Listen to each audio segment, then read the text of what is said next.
Abba'in to a Telfed function in Jerusalem, co-sponsored by Wits Alumni and hosted by Mizrahi Olami. It's a pleasure to see such a wonderful crowd over here. Thank you all for joining us. I want to take the opportunity in thanking the Jerusalem Telfed Committee and everybody involved to make this event a success that it is, and also thank the Jerusalem Telfed Committee as volunteers in welcoming Olim to Jerusalem in the name of the organization. Also to my dear friend and partner in this, Michelle, the head of volunteers and worker of Telfed, who's done a fantastic job, and it's a great pleasure to work with you. And to Mimi, our distinguished guest, it's an honor and a pleasure. Thank you. I guess part of you were stuck in traffic and getting here and congestion outside the building. That's not because of demonstrations. That's for good reasons. For a happy, great celebration that's taking just place in the Jewish Agency area next door in the promenade, where honored guests are President Herzog, Doron Almog, the head of the Jewish Agency, and the head of the WZO, Yaakov Chagoel. It's a kickstart of a national event to start off celebrations for Israel's 75th anniversary. And we're right next door celebrating with them, as Telfed also is celebrating 75 years. The last week we've all been aware of Yom Hashoah, listening to shows, videos, talks, going to different events, going to Basalon, and it's certainly been a difficult week for us all. I guess 80 years ago, no one who was unfortunate in situations like that, in camps, hard labor, day after day, starvation, beatings, and more, none of those people of our nation could have ever have dreamed that there'll be a continuation of our nation. Never mind a state of Israel, flourishing as it is with almost 10 million citizens, and we are part of those citizens. We're part of the tapestry of Israel. And we made the decision, all of us, most of us sitting here, made the decision as Olim to make this our new home. As Israel is a powerful state, recognized worldwide as a global leader in many ways, and we shouldn't, and nobody else living here should take it for granted ever. This is a miracle that we're living through, and day by day we should recognize it. So I welcome you all again. I'm sure we'll be greatly inspired by Mimi's amazing talk. And now I call upon my friend and colleague Doron Klein, who's the CEO of Telfed, to say a warm word of welcome.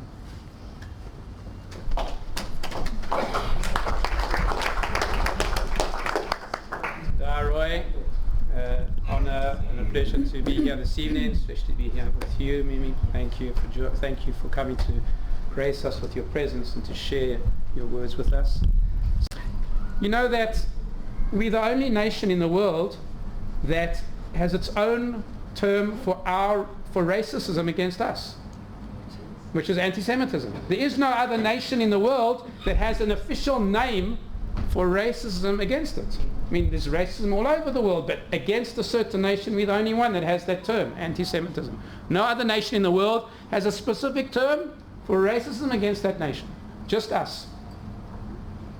And Rabbi Sinai Adler, he was a survivor of Auschwitz. He was born in Prague. He was the chief rabbi of Ashdod, and then he set up the Yeshivat Hesder in Mevaseret Zion. So Rabbi Sinai Adler said that he saw many shocking things during the Holocaust. He said, but something that shocked him so much was when the Holocaust had ended, because he and his friend were making their way back home to Prague. And on the way, it was starting to become nightfall, and they saw there was a farmhouse. They said, well, listen, instead of sleeping out here on the road, let's go ask the farmer if we can sleep in his barn. So they came to the farmhouse. They said, listen, we're Holocaust survivors. We've survived Auschwitz. We're on our way back to our home in Prague. We ask if you can please sleep with the animals in the barn. He said, you're Jews? I said, yes, of course we're Jews. He said, you're to blame for the war. Why would I let you sleep in my barn? This is immediately after the Holocaust. Already the Jews were being blamed for the Holocaust. We're being blamed for World War. We were being blamed immediately afterwards. So part of tonight's is honoring you And part of tonight is for us to learn from Mimi, to learn the truth, to know what the answers are. We have to also be strong in our belief. And it's people like Mimi that help us. Thank you. Erev Tov. Thanks, Doron. I'd like to call upon my colleague and friend, Les, to say a few words.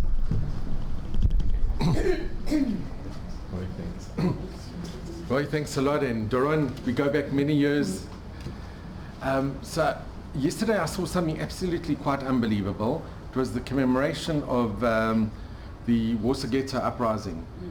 And who would have thought 80 years ago, those that were there in the uprising would believe that 80 years later, the Israeli president, together with the German president and the Polish president, would be commemorating that event, the Warsaw Ghetto uprising. It's just unbelievable.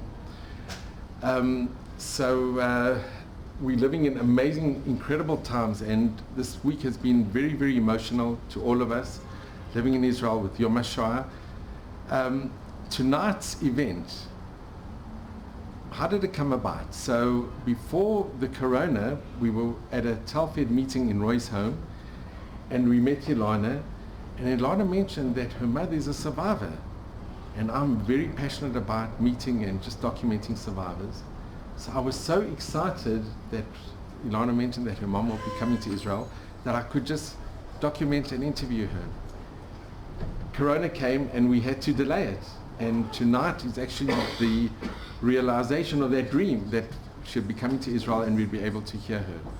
So I was very fortunate that during Chol Hamoed, I actually went to Ilana's home and I met Mimi, and what a meeting that was. Mimi's story is harrowing, but it is riveting. It is a triumph of survival against all odds. And I was very, very fortunate. We spent 3 hours. Told Mimi I could have spent double the time, but it was coming on for 1 o'clock and everyone was getting tired. But you can watch that interview. It's on YouTube. I think there's over 600 viewers, and people are watching the whole 3 hours nearly. It's actually quite unbelievable, because it is, here you have somebody who was really there. So it is the greatest honor and privilege, and we are so honored really to have you. It's a blessing to have you, and it's like a dream that you're here tonight to share your experiences with us. The work that you do in Sydney and New South Wales is just, it's holy work that you're doing, and it's so important. So I'm really grateful to Roy, to Telfed, Wits. I do the Wits in Israel, the Alumni. I just want to mention we have the president who's very nearby here.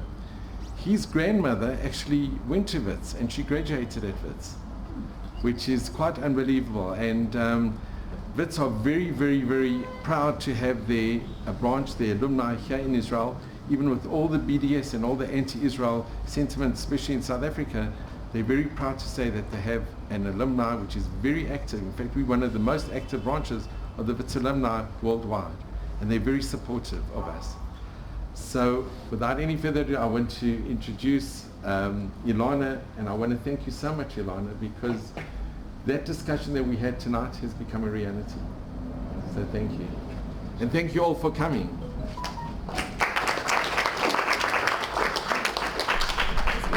That was 3 years ago. Yeah, a long time ago. So, yeah, I'm Ilana, and I'm Mimi's daughter, and I'm very honoured as not just a Telfed volunteer, but as the daughter of Mimi, to introduce my mum, and I'm very proud to introduce my mum. She's one incredible lady, as those of you who know her, and if you don't know her, you will see tonight. And she's also my role model. She's visiting from Sydney. She's only here 3 weeks, and she's lived in Sydney since she since she moved there after the Holocaust in 1947. Mum has a very strong sense of responsibility, believing it's her duty to share her experiences of that terrible time during the war, and she spends, as Les briefly touched on, she spends a lot of all her life basically since the 1990s talking about her experiences. She works at the Sydney Jewish Museum, where she volunteers once a week talking to school children and adults, but mostly school children, and telling her story. And she also, since the 1996, has been working at an organisation called Courage to Care, which sets up exhibitions, pop-up exhibitions, I suppose, in country towns, and that's all over Australia. But Mum works in New South Wales and Queensland, 2 states in Australia, and she goes there for a week at a time to these country towns, and she just does back-to-back for a week, speaking to school groups and adult groups, and they're all non-Jews, and that's what Courage to Care, their thing is to use Holocaust survivor stories as a way of combating intolerance, teaching people to be upstanders instead of bystanders. So that's really important to Mum. So since Mum's been here this last week, well, she over Pesach she had a bit of a break, except for the cooking, a little bit of cooking. But since she's been here, she's in this last week. This is her 5th speaking engagement this week, and this is her last one. She's able to go home next week, back to Australia, and she will actually be going to Courage to Queensland 3 days after she gets back to Australia. She's going to Queensland to speak another week up there, and I'm just incredibly proud of what you do, and you're an inspiration, Mum. She's a bit of a, those of you know who the Duracell bunny ads, Mum's a Duracell bunny. So Mum was born in Italy in 1937. I'm not going to say any more about that because she's going to tell her story for herself, but this is Mum.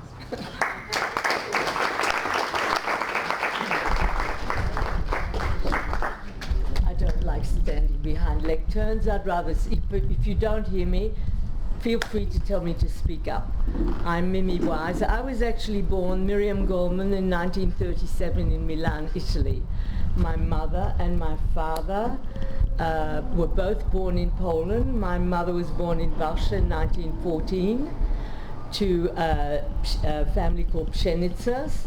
I just found out not so long ago that my mother's family, the Pshenitsas, had presence in Poland, in Warsaw, for 7 generations. Business, I'm amazed, I really am. But so, long time presence. My father, and I can't help it, is a Galiciana. He came from Russia, lived in Rzeszów. He was born in 1910. How did my parents meet?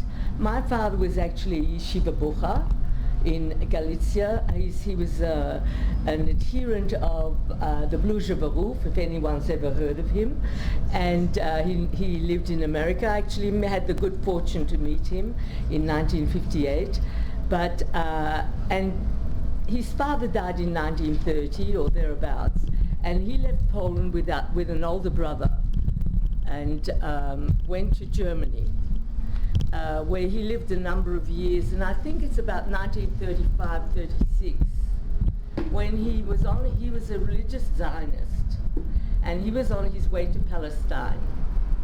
But he and his brother so loved Italy, they sojourned, as we've just had Pesach.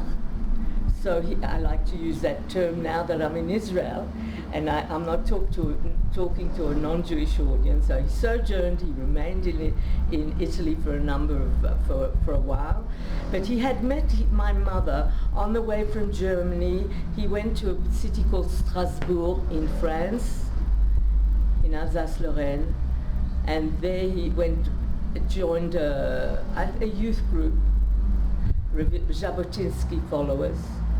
And he met my mother there. She was apparently the president, so she tells me, or she told me because she's no longer alive. But they met there, and although he was a very popular young man, I believe, I have no reason not to believe it, and they got on very well. He went on to Italy, as I said, and he started wooing her with postcards, which I still have, from Italy, writing in many different languages. trying to get her to come and join him and marry him, which she eventually did. I think her parents were the chaperones. And they married in Italy, and in early 1937, and at the end of 1937, December, I was born. So to them, and I remained there. My mother remained with me in Italy till September 1938. So in 1938, Mussolini was in power. There was events going on, but I don't know if that's what prompted my mother to return to Strasbourg. She was an only child, and there was talk of war, and the French and the Germans hated each other anyway, and there was always friction between those two nations. And Alsace-Lorraine, before the First World War, I'm just going to give you a history lesson very rapidly, had belonged to Germany. So it's a very, very Germanic city. The whole Strasbourg was, but the whole of Alsace-Lorraine was. They spoke an Alsacisch-Deutsch, which is a German dialect. And my mother returned. She was an only child, so she returned to her parents. She was worried about them. They were very aged. They were in their 50s. You're laughing so much. Okay? And I've always found that very amusing. So she returned to Strasbourg and to be with them. She actually always said that she returned on the night that the Prime Minister, no, it wasn't the Prime Minister, the Foreign Minister, Eden of England, came back with his white paper, Peace in Our Time. The city was blacked out, the city of Strasbourg, and she had to trudge to my grandparents' home, and actually the station master helped her. There was no one else to help her. That's the story that I was told. My mother then found she was pregnant shortly after, and she was pregnant with my brother, was soon to be, by March 1939, my brother Sammy was born on Purim. But my father was not able to come to France until 2 weeks before his birth. Why? He was a foreign Jew. And they were not allowing him, and my mother actually sat in, she tried her best to get him in, and she finally managed. And I won't tell you, I won't waste telling you, but she was an extraordinary young woman, and my brother Sammy was born.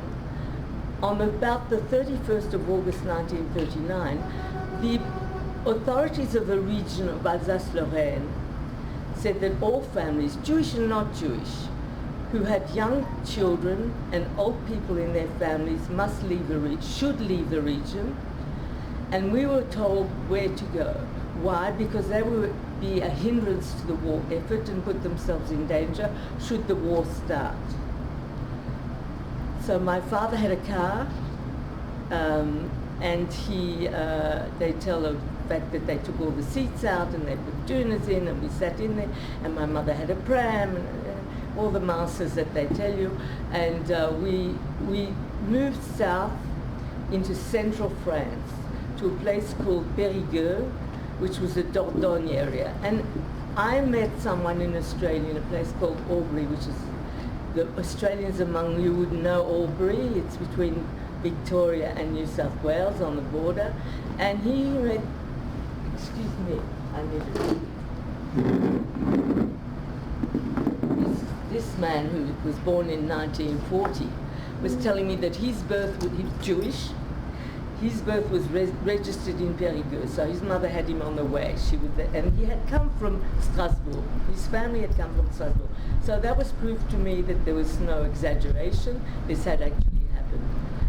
We arrived in Strasbourg. My parents registered Goldmans and Schenitzers together with my grandparents. And they found rooms, and life was normal, except that you had to find work, and there were a lot of refugees, and I started school, and then eventually my brother joined me. So I think that we were there for about 18 months or a little more. My father volunteered for the French army. They were foreign Jews who volunteered for the army to fight for the French. And he was busy training when France capitulated. And his adjutant, his military superior, said to him, Chaim, Chaim. He couldn't say Chaim. So it was Chaim, leave, go home, go to your family, and my father joined us. We remained there for a while. I know that my grandfather was accused because he had with my grandmother started a little business, and he was selling things, and my grandfather was accused of being a black marketeer, black mark in my family. But my grandfather was a very kind, good man, a wonderful person. And I don't know, I think it may have been trumped up, but my father took the rap because he was the son-in-law and he was a good man guy too. So he went to jail for a while. I don't know how long, but my mother used to visit him. And the man who was in charge, a soldier, or policeman I should say, who was in charge of the jail, said to my mother, when you come to get your husband, to bring him home, leave immediately. He's going to be taken away. He was a foreign Jew and he was a young man. And so she was very concerned. She needed him. She had two very young children and her aged parents, my grandfather, who limped. He had a wooden leg. Somehow or other she arranged to leave the area and we went to a place called Evo-les-Bains. Now in Evo-les-Bains is a spa town. I'm sure many of you know what a spa town is. And my father, to earn a living, taught swimming. Imagine a yeshiva bocha teaching goyim swimming. I can't believe it. But he did, to try and earn some extra money. We lived, and there in that town, there were rumors started going around that young men were being picked up to be taken to work. And they didn't know any differently. I think that my mother really thought she needed my father. And every time there was a rumor that there may be a rafle in French, a roundup, they had access to a garden shed, somebody's garden shed, and they hid there overnight, leaving my brother and I alone with my grandparents. I must say to you, we did not wear the yellow star. First of all, Sammy and I were too young. But my mother and father, my grandparents did not. Because we were in Free France. When France capitulated, France was divided into two. You're possibly aware of this. And the northern section to the German border and Belgian border, etc., the Jews all wore the yellow star and children over the age of 6. So that meant the city of Paris, all those northern towns. But we were in the zone libre, and the free zone, unoccupied, and run by a different government. Maréchal Pétain was the leader of the French, so-called Free French in that zone. And my parents didn't wear, neither did my grandparents. We stayed in that spa town for a number of months. I don't think it was too long. But there were so many refugees coming in that we had to leave, and we went then to I'm sorry, but we moved to a place called Feltin. Feltin was in more central regions, in the mountainous regions of France, near Aubusson and Limoges. Now, if I talk to you, I think you probably know the Limoges China, and Aubusson, those famous carpet people, where they had the nobility had carpets from Aubusson. They're worth a fortune today. And that was the region that we went to. We were accepted in the town of Feltin, my parents together, when my grandparents presented. Still Goldman Pshenica, they had their papers, and we were accepted to live among this community in this town. And we took up rooms, and we lived. And my brother and I were sent to school. For stability, my parents always, as young as we were, always sent us to school. By that time, I was just over 5. And in that place, it seems, my mother decided, and maybe my father, to send us away to Switzerland. My mother had an aunt in Switzerland, in Zurich, who, if we could get across the border safely, Sammy and I could be taken across, then she would look after us. because the war had been on, or we're talking 1943 now. This is quite a while. And my mother and father, I think, must have felt, they've never talked about it much, but they felt that this, certainly my mother, this would be a good option. And I don't remember it. In the middle of the night, they took us to Aubusson and put us on a train through the window. I think I remember, I don't remember, in the middle of the night, to a young man of 21, who my mother knew from Strasbourg when she was living there, and a young woman. I think they worked for OSE, of the Secours des Enfants, which was a Jewish organization which was very active in France, trying to save Jewish children. We were taken we were taken to a border town, I don't know exactly which one, and with the instructions that to give us only just an individual or a couple who had 2 children on their passport of a similar age to Sam and I. No one was found. And my parents got a message 2 days later, the parcels haven't been delivered. But in the meantime, my grandfather took to his bed and he blamed my mother and accused her of terrible things, of sending his only grandchildren away. But we returned for a while, and life was quite good. My father had injured himself in that town. He'd walked out, I don't often talk about it, but he had walked into, they had wine barrels, they were making casks, wine casks, and he walked into one of them one late evening and he injured himself. So he was limping, my grandfather was limping, my father was limping, but in the town of Felta, my parents, when they took up life there, they had made friends with different people. There were, in all, with us included, our 2 families, there were 13 Jewish families. And my parents were in contact with all these families, but very importantly, they made friends with different people in the town, in particular the chief of police. And they said to the chief of police, my father said to him one day, if anything ever happens in this town, do you think you could let me know? And the policeman said yes.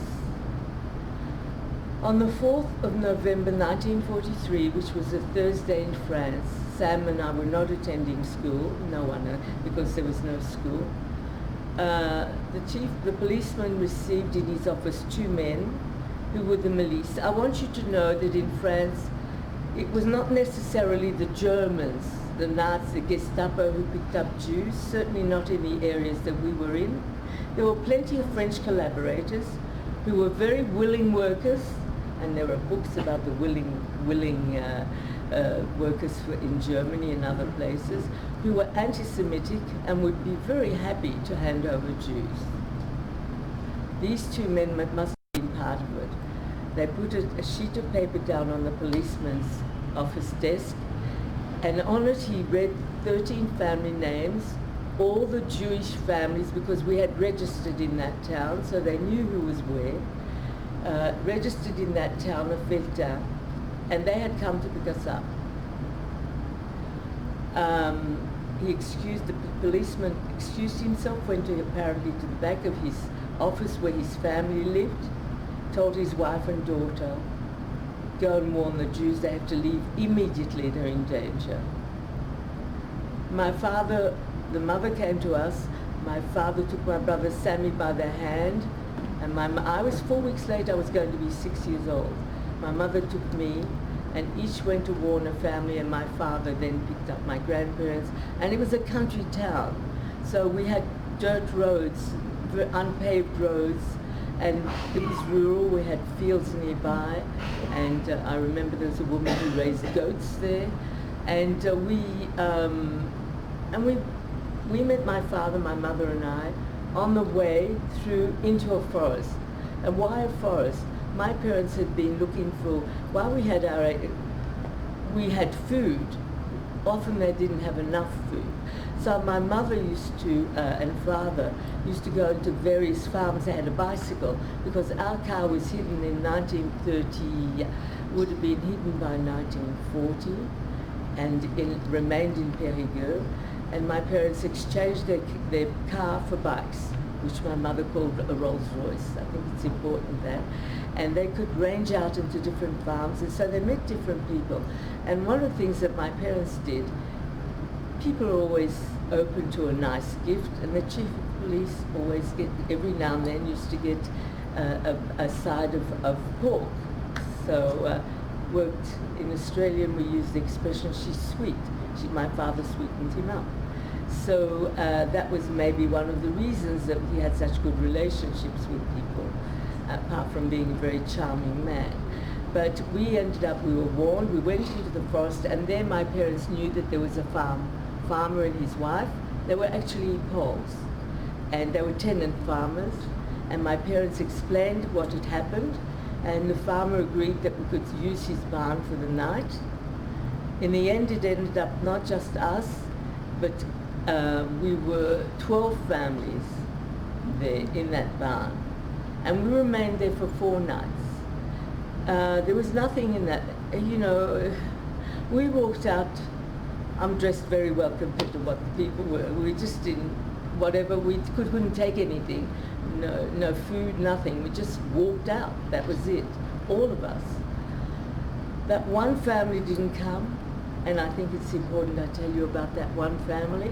Maybe someone is here in this room related to that one family. I don't know. But there was one family, and I only found out through my grandson who's here in Jerusalem. He found out 5 years ago that someone suggested, why is there no record of all this? And he did find a record. The book was written by Monsieur Dupré, who was the stepson of the man whose family it was that was missing. It turns out that when the policemen came to their home, to this family's home, they were called Deutsch. They were Hungarian Jews. And the wife was heavily pregnant. She saw the policeman coming with 2 strangers, and she persuaded her husband to leave the premises unseen. She remained with her 3 children, her father-in-law and her mother-in-law. She was sure she was going to be safe. The children important to me that I give you their names because they existed. Till now they were anonymous. Until then I never knew their name. Their name is now Deutsch. There was Georges, who was 15, Marie, who was 11, and Pierre, who was 8. They were taken away together with their mother and grandfather. And why the grandmother wasn't taken away was because one of the kids, or all of the kids, had the presence of mind to turn around to their grandmother and say, "Au revoir, madame." And the 2 men who picked them up thought she was the housekeeper or the cleaner, left her alone. We didn't know. We were safely in the forest, and we remained there. And on the 5th day, the farmer said we couldn't remain there. It was too unsafe for him. And my parents returned to the town. Not before my father and mother volunteered, apparently. They disguised my father as a woman. They returned to go back to the city of Feltin, the township of Feltin, to see if it was safe for us to get back, if anyone is dangerous. And it turned out it wasn't. We could come back. And then my parents decided it was too dangerous there for them because there's 13 registered Jewish families. They'll come back again. So my mum and dad immediately tried to do something about it. First they went to see the local priest. And I remember going with my parents there. I always had in my mind this enormous building, which I always talked about a monastery. It turned out it was the local church. And the priest really wanted to help our family because he liked my dad. My dad had been in Yeshiva Bocha till the age of 20. He knew the Bible very, very well. And he could discuss things with this poor, small town priest who he was very interested in having him around, and as a consequence it meant my mother and Sammy and I would be within his orbit. But one of the things that we would have to do is that Sammy and I would have to go to church daily and become Catholics. And my father said, no thank you. He wasn't willing to do that. And he said he'd try and find another way. So they managed to get fake identity papers. I'm sure they bribed someone. We got false identity. From Goldman I became May, Sammy and Mimi May, and my grandparents became Arnold. And then my parents sent us away. Sammy and I, we went alone to a farming family in a place called Madartige. Not important, I'm practicing and showing off my good French accent. And it is, c'est pas mal? Excellent. Merci.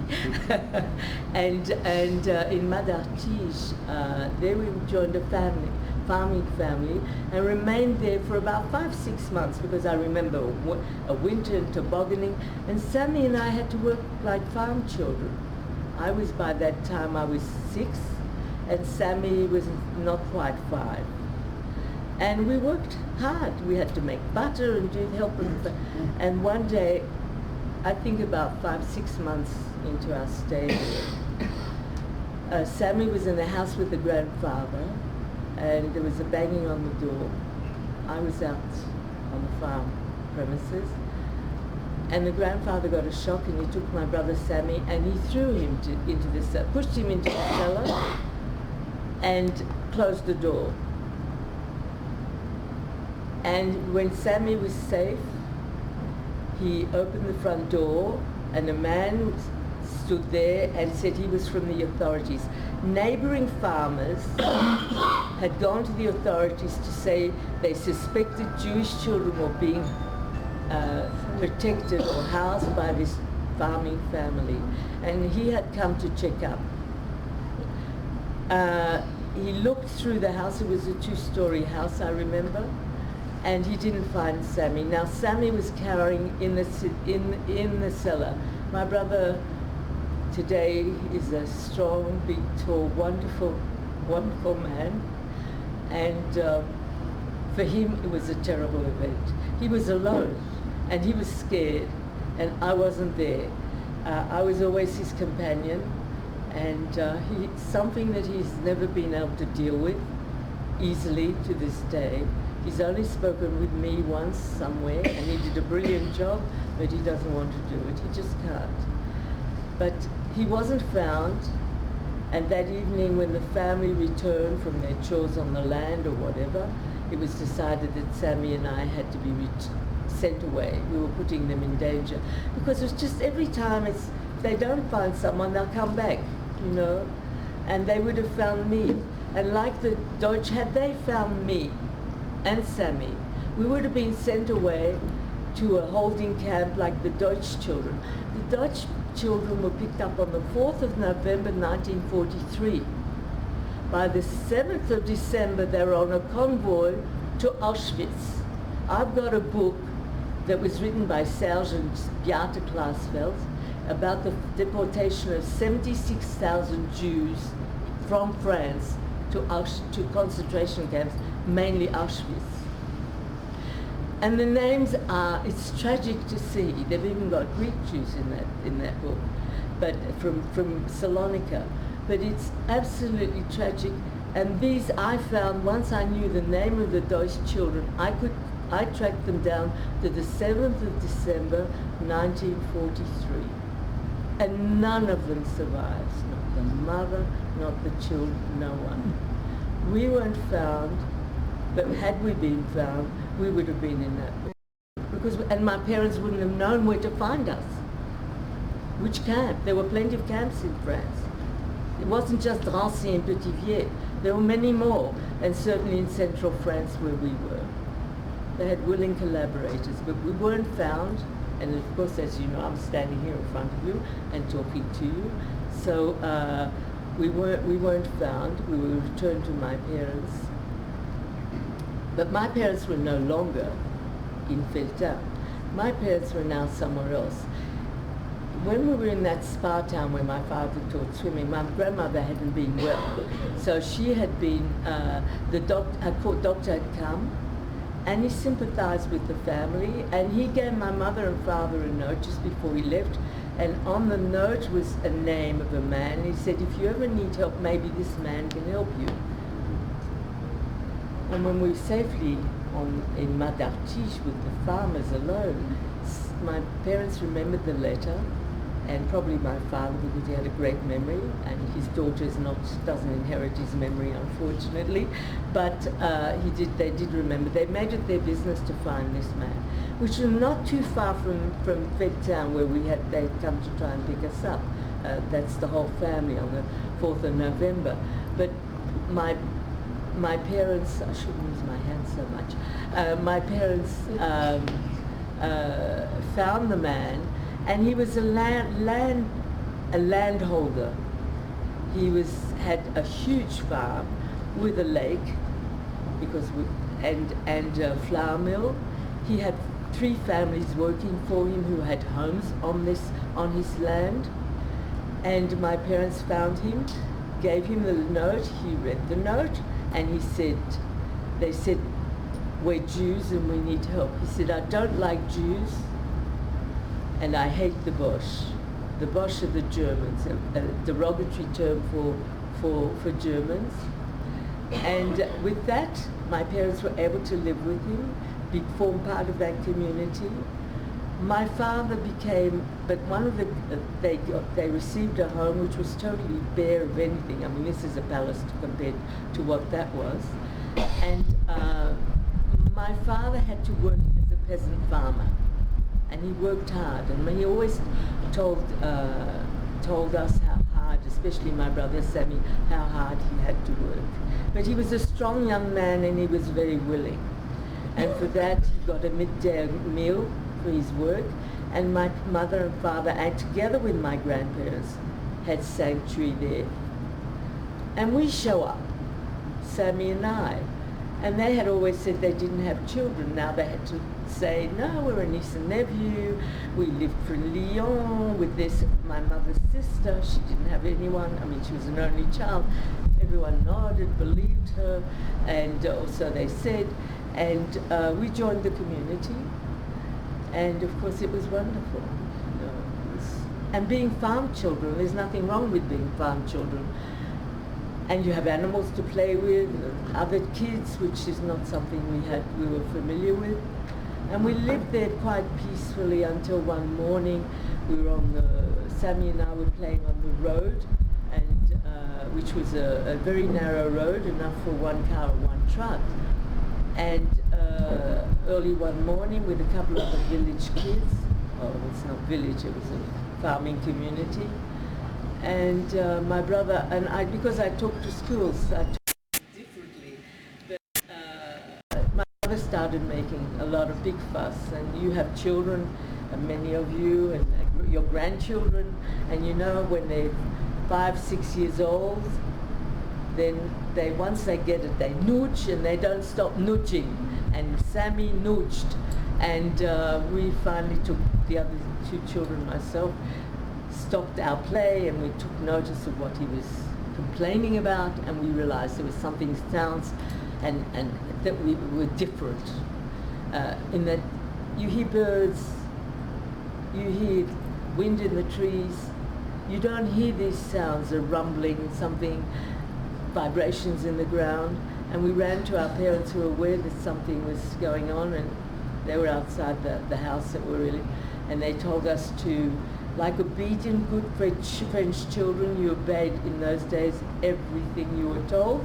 And we were told, get down, and we got down and be quiet. And trucks started, German army, a convoy of German army trucks started going through that village, or that community, I should say.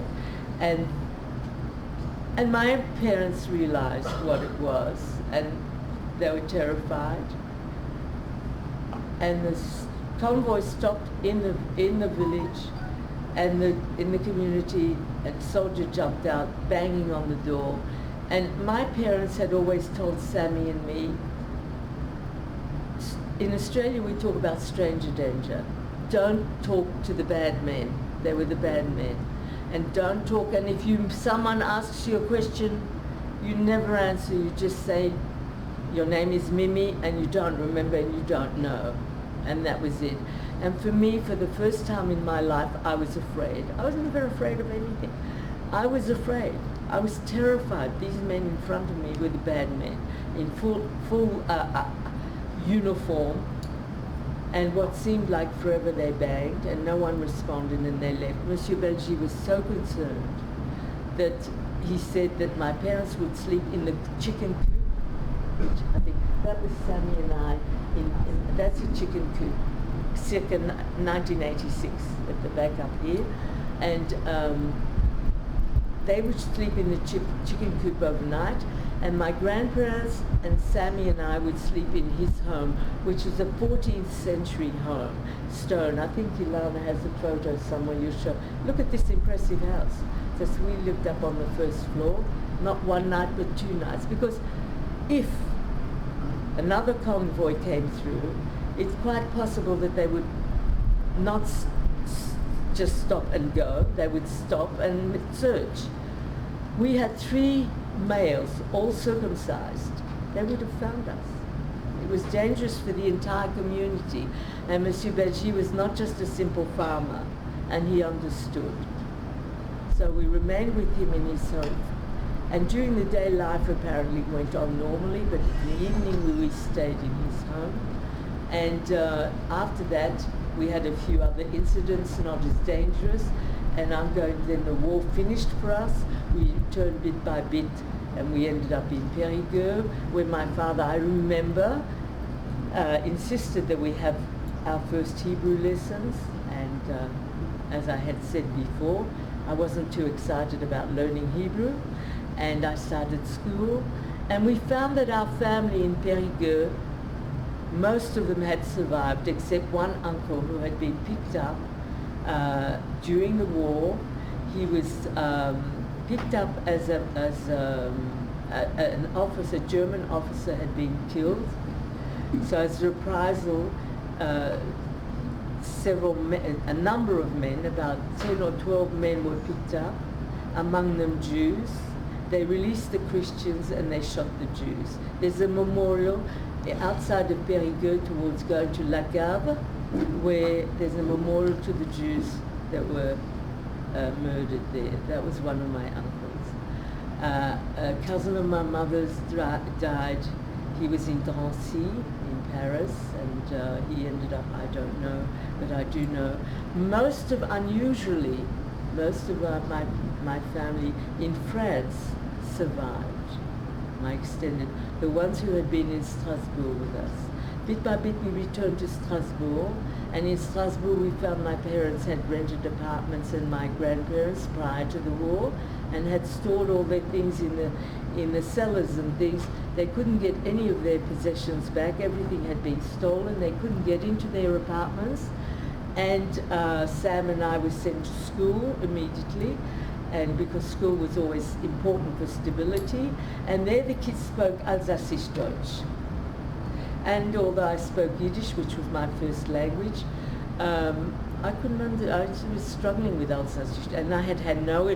The last day of school for me was the 3rd of November 1943, and we're talking 1945. Sammy and I were then put in a special school, and of course Hebrew lessons started immediately. The chief rabbi, and I remember my cousin's bar mitzvah, which was something of great pride for me. And I'd never seen that, and I loved my cousins who survived. They were a little older than me.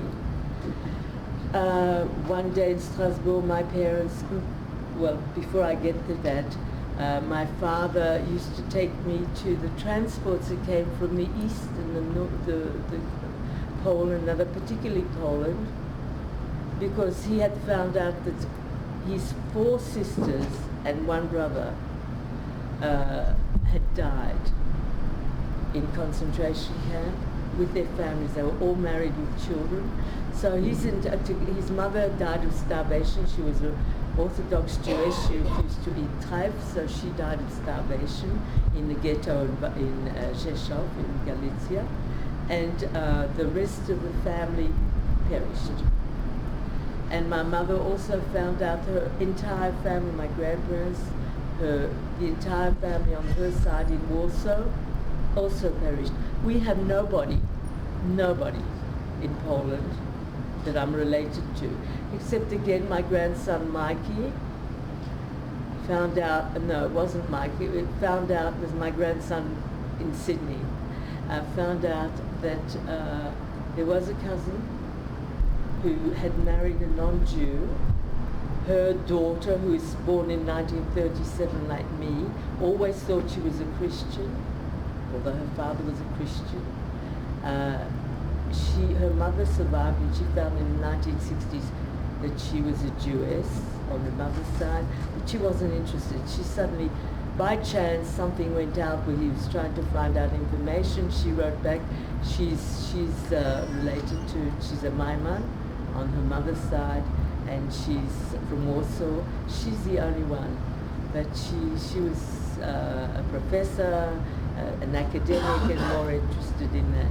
So I don't count her in, but that's the only member of the family that I know on both my mother and father's side was I'll continue with me, because we went to, my parents were in a store one day, and someone said, the Juden sind wieder da, the Jews are back, they haven't all been built. What a pity. So that was when my parents decided, that's it. We can't, our children can't grow up in Europe anymore. We've got to do something to get out. Ideally, my father would have wanted, and my mother would have wanted to go to America, the Golden Medina, but my father's identical twin brother was living in Bayonne, New Jersey, and he found out that his brother in Italy had survived as well. So he wanted to go, they wanted to get to America, and but it was decided that we were Poles, and there was a Polish quota. We were back to being Polish again, and we weren't stateless anymore, and we couldn't get into America because there was as I said, a quota, and we had to wait. My parents decided whoever comes first, Australia. My mother had an uncle, my grandfather's younger brother, her father's younger brother, had come to Australia in 1936, gone to Australia to Australia in 1936 with a son, and we won the lottery. We really did. Anyone who came to Australia after the Second World War, I think, won the lottery. We ended up going to Australia, a very difficult voyage. We left my grandparents in France. They didn't want to come. So we came to Australia. We lived outside a Jewish community, a place called Auburn, which is today full of Muslims, but Auburn in those days was very, very Australian. We arrived the 15th of January 1947, and we had a few adventures on the way. We had a terrible ship, mostly Holocaust survivors. We actually took a voyage we went from Marseille, Suez Canal, Djibouti, which is Ethiopia today, and we're allowed to get off. I love to tell this story, especially here in this audience. My dad, all the passengers got off the ship that wanted to, and we went to Djibouti, and I remember the markers, but my father disappeared. And it was time to get back to the boat, and to the ship. And my father had not reappeared, and my mother was very anxious, and if she was anxious, we were anxious, because you are. We didn't understand, but Papa wasn't there, so we were very upset. He came running as the ship was about to lift not the anchor, but he was going to, and so he jumped on board. And I know people here sitting here who knew my dad, and my dad, he had found a Jewish community. He was sitting in shul with Ethiopian Jews, the falashes. He's sitting on the floor there. He communicated in Italian, I would imagine, in Ivrit. So that's what he did. My father was always finding shuls, but this was probably the most exotic one that he'd ever attended. And he came, and we ended up in Saigon, where they were fighting. It was a French, Saigon in those days belonged to France. It was a French colony, It was called Indochine, and we lived in, dumped, the ship was carrying arms and armaments for the war effort because it belonged, the French were fighting the Viet Minh, and then the clever Americans then started fighting the Viet Cong. But we was with the first, in the middle of a war, and we were in the middle of an army camp, and there I started to get sick. We were there a number of weeks, and my parents, to show you the strength of my parents and their determination, were the most extraordinary young people. Because by 1935, my father, 47, my father was 37, and my mother was 33 years younger, so she was 4 years younger, 33. I started to get unwell. We were in an encampment of soldiers, French soldiers. There was a war on. There were bombs exploding. You could hear it. There were curfews, and my parents felt they had to get out. So they ran around all over Saigon apparently, and that through the Dutch consul they were able to get a plane. If 40 people would, 40 passengers for 40 people. And they managed to raise 40 people within that group of people who contacted family members elsewhere and were able to raise money to go on this plane. And we left Saigon by plane. And my most enduring memory of this whole event is trucks coming to get us, army trucks, and the passengers that were left behind running behind us singing Avenu Shalom Aleichem, which for me, every time I hear it, I cry, because it brings back the memory of those days. And we returned, and it took about 3 days to get to Sydney. We had stops along the way. When we reached Australia, we came through Darwin, and we had the most magnificent welcome in the middle of the night. You know, we had inoculations for COVID. We had inoculations in those days in the middle of the night because we didn't have the correct inoculations. And then they presented us with a feast of wonderful fruits and food, which was amazing, and that was Australia. And then we came to Sydney, and we went to the backwoods where there weren't any Jews really. And Sammy and I, about 10 days on about the 27th of January, we arrived the 15th, we started school, and there we started to learn to speak English. We were separated from my parents. My uncle had a shop, and he lived behind the shop, and Sammy and I stayed with him. We stayed on sofas or whatever. We didn't have proper room for us. And my parents rented a room from a young couple, and like that we lived for a number of months. My father, who was a determined man, found a business, and he bought a cafe restaurant. No English, I mean, come on. But he did all the things that all the refugees did who came to Australia. But we had a good welcome, you know, and bit by bit eventually we came to the eastern suburbs, to Jewish community there. My father became involved with the Jewish community because it was natural for him. And I'm proud of what my parents achieved.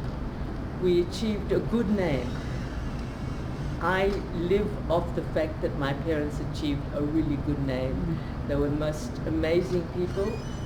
Because I have an audience like yourselves here, my pride in my parents, but especially my father. My father was president of Chevra Kedisha in Australia for many years.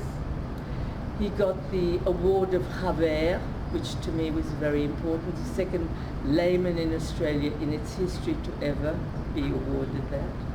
He also got an OBE. For the Americans, I know that you don't know what it is. It's the Order of the British Empire for his work within the Jewish community. So I'm really proud they belong to B'nai Brit. They were very communal-minded, and they were wonderful, wonderful people.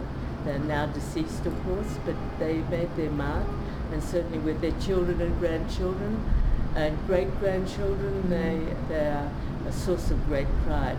I want to tell you about my husband. My husband was born in France.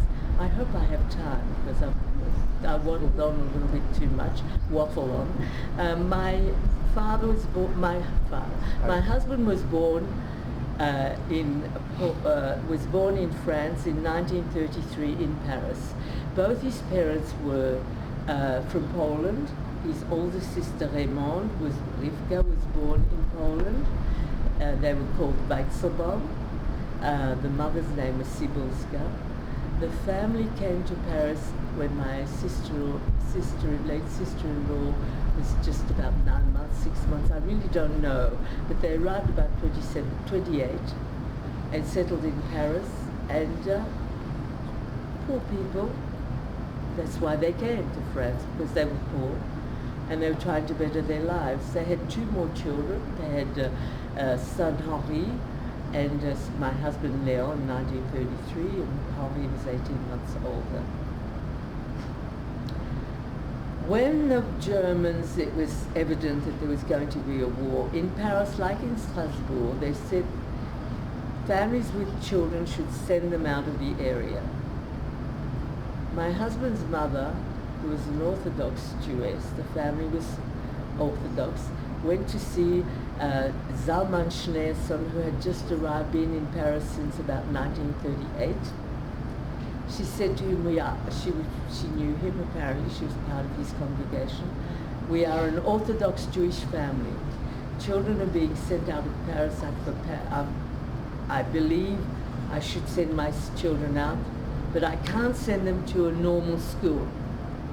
They're Orthodox. We're Orthodox and we keep kashrut. They have to be in a kosher home. He said, don't worry, I'm doing something. On the 20th of June, my head's not working, February 1940, they were on a railway station, and 3 children together with their mother, and she sent them off to the school that Salman Schneerson had set up. 120 boys and girls. My husband was among the younger ones, and they ended up going to a home outside of Paris.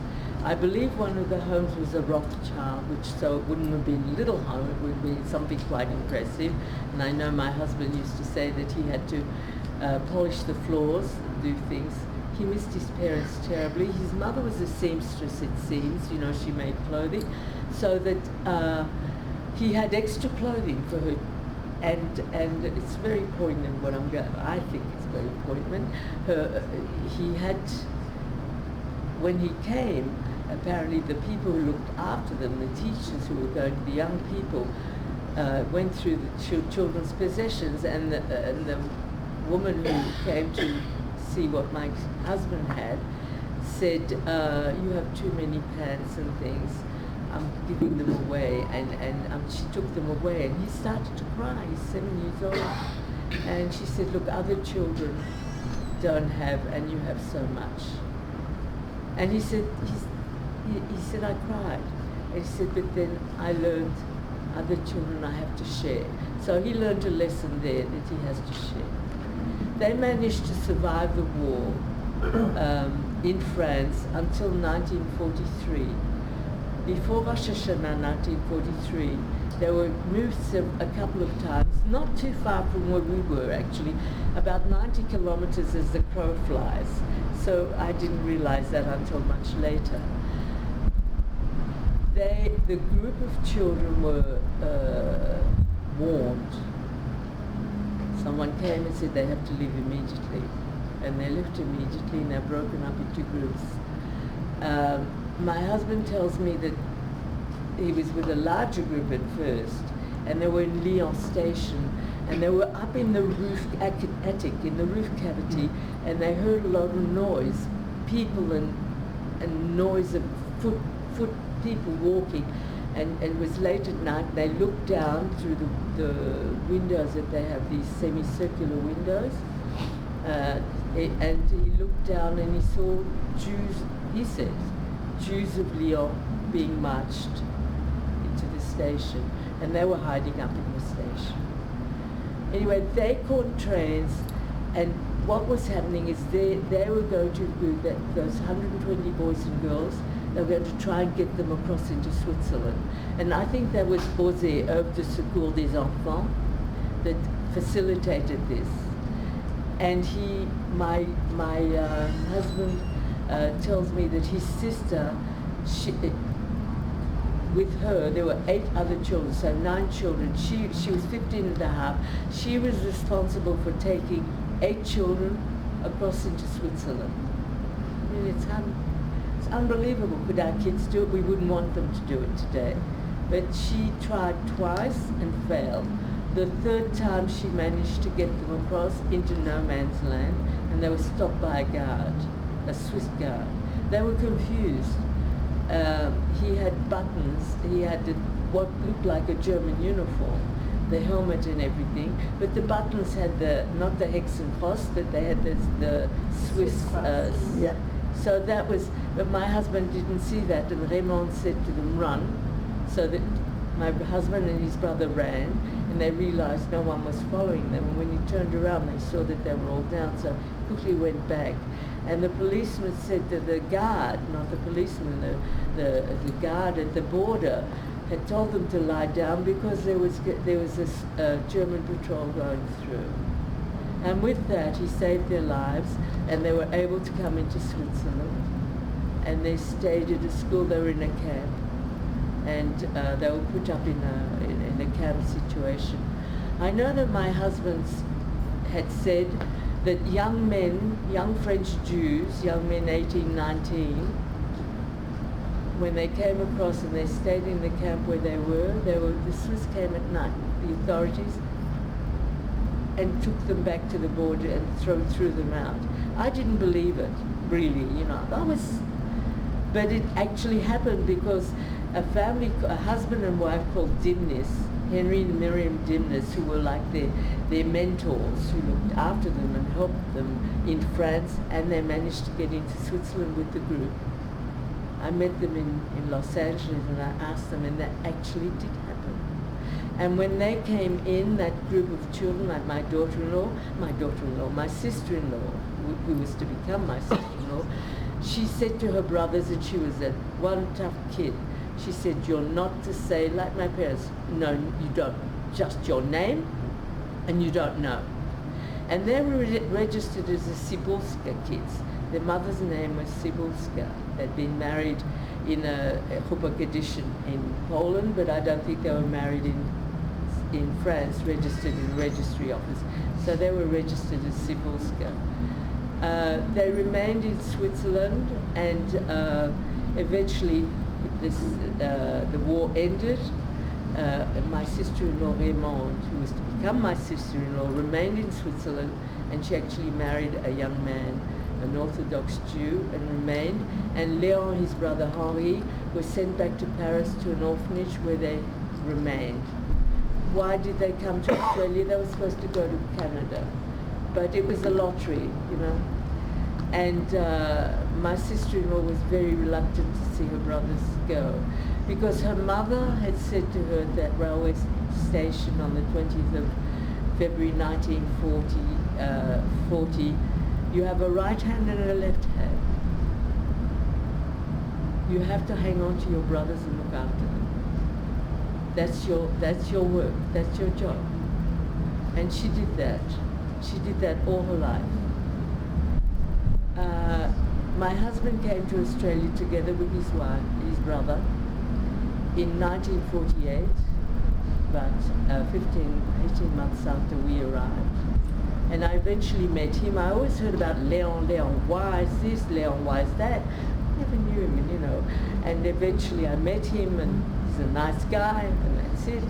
And it wasn't a shidduch, it was actually a love affair, but it took quite a long time to happen. I married him, he was a wonderful man, fabulous guy, and good, kind, honest, made a very nice name for himself. And we had 3 children, and I have 11 grandchildren. I have a son in Los Angeles. I have a daughter here, as you met, in LA, in Israel, and I have a daughter in Australia, grandchildren. If you have any questions, My family has thrived in Australia. I'm very proud of the fact that my family here we have a presence in Israel, which is what my father would have wanted, because he really wanted to come to live in Palestine and Israel. For him, it was a great source of pride and joy. And I see how everyone is grown up, because they're mostly all adults in my family now. I'm so very proud. But I'm very grateful to you for being here in such numbers. And more than anything, I'm overwhelmed to be here in Israel, speaking to you. It means so much to me, really does. And I'm speaking to the Jewish audience is so different to speaking to non-Jews. I can let my hair out and tell you the absolute truth, although I don't make a secret of the fact that I'm Jewish. I'm asked in schools and things. Not so long ago I was asked by someone, how do you feel about being a Jew after all that? And I said, great, absolutely, I'm so proud of my people. You know, I've also told them if Jesus came back on earth, he'd be shocked he'd be a Jew today. You know, he was never a Christian anyway. He was always a Jew. You know, he would be Torah, he would, wouldn't he? That's it. And they would have persecuted him in the same way as we were persecuted. But we're hoping for a better future, and certainly for Israel. I wish you, for me, I understand that should anything happen in Israel, our hearts and we're there. We suffer in the diaspora in the same way, and for you. So I feel I can speak about that here. In Australia, I don't. So I feel, you know, it's great. Thank you very much.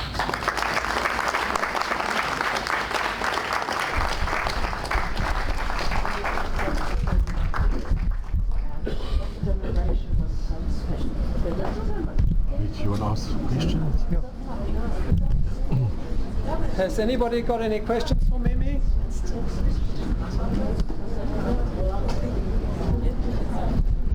If anybody's got any questions public, you can ask them. Well done. What was your name? Sonia Babsky? Yes. It's Mimi Wise. Mimi Goldman. Miryam Goldman. I went to school with you. Sonia. I went to your home. I knew your brother David and Liz. Yes. Don't you recognize me? Do you remember Pearl and Lucille? Yes. I was your friend. You persecuted me, but I was your friend. You did. You're the last one that I'm telling, because I told Pearl died. Lucille's still alive. Pearl died here in Israel. Just before the crowd leaves, I just want to say a public thank you to Mimi and to present a gift from Wits from Liz. All right. I'll never forgive you.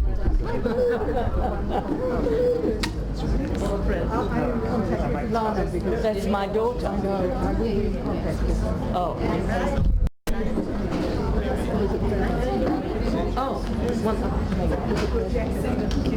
Now, there you go. Okay. Before the crowd leaves, I'd like to ask Les to please present a gift, a token of thanks to Mimi. Mimi, this is just a very small token of appreciation from the Wits alumni. So you'll remember just a little picture. Oh, wow. I know you're going to have a lot of luggage, but this is very light. I don't have that much. I didn't have much time to shop in this. We're still going to keep more. Was hardly any. And then this is the poster of it, celebrating 100 years. So we are so grateful to you. Was Mimi not just absolutely inspiring? Your words are just unbelievable, and you are an inspiration to all of us.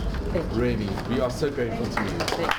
And now I'll ask Roy to give And Mimi, in the name of Telfed, here's a token of thanks and a gift for Mimi. Wow. Memory of Yerushalayim. So I know that's strong on your heart. Absolutely. And I'd like to quote Elie Wiesel. A quote from Elie Wiesel. I marveled at the resistance of the Jewish people. Their characteristic is the desire to remember, and we saw that in your talk. the dates, the names, the places. Unbelievable. No other people has an obsession with memory. That's from Eddie Wiesel. So Mimi, So it's been a right. pleasure. It's been an honor. Thank you very much. You did us well, and please continue mingling, eat what's still available, and join other Telfed events that we will have in the future. It's great having you. I really appreciate you all making the effort. And of course, Chodesh Tov. Yes, Chodesh Tov, yeah. Chodesh Tov. So, Rivka, let me introduce you to Eva. This is Eva.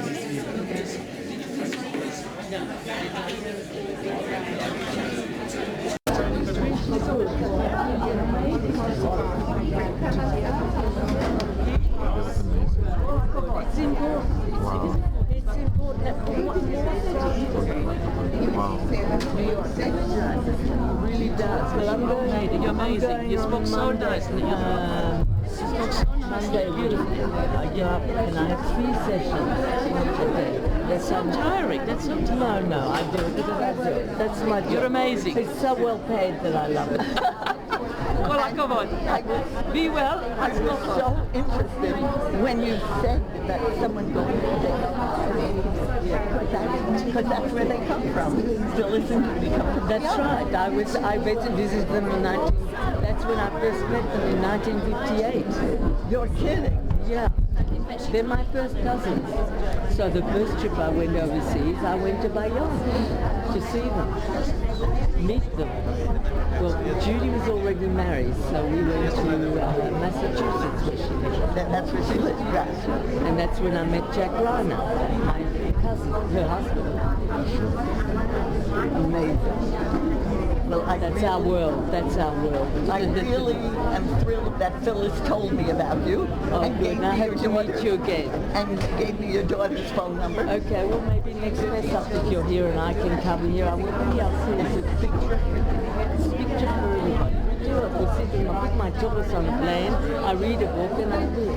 Mimi, thank you so much. Thank you so much. Thank You you. were amazing. You were incredible, Mimi. You really were. Thank you very much for your help. It was wonderful. Wonderful.